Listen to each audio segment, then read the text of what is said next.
আমিনগাঁৱত মিত্ৰজোঁটৰ প্ৰাৰ্থীৰ হৈ নিৰ্বাচনী প্ৰচাৰ মুখ্যমন্ত্ৰীৰ পত্নী ৰিণিকী ভূঞা সৰবাৰ।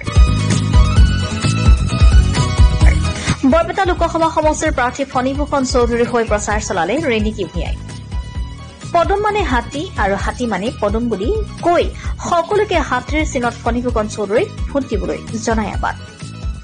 ৰাইজৰ অভূতপূৰ্ব সঁহাৰি দেখি বিজেপিৰ বিজয় নিশ্চিত বুলি মন্তব্য কৰে ৰিণিকী ভূঞাই। আমিনগাঁৱৰ পৰা মৃণালী দাসৰ ৰিপৰ্ট, আছাম লাইভ 7। আপুনি আপোনাৰ সন্তানৰ নামভৰ্তি কৰিলেনে? অপেক্ষা কিহৰ?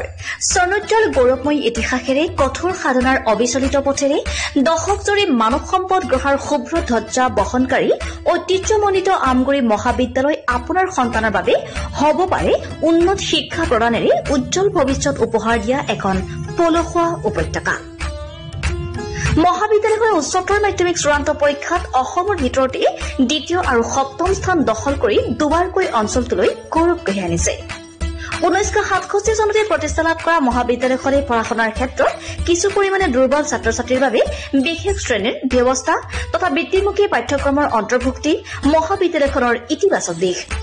নাকৰ দ্বাৰা এ গ্ৰেড লাভ কৰা আমগুৰি মহাবিদ্যালয়ত আপোনাৰ সন্তানটিক নামভৰ্তি কৰাই আপুনি সফলতাৰ অংশীদাৰ হোৱাৰ সুযোগ লাভ কৰিব পাৰে।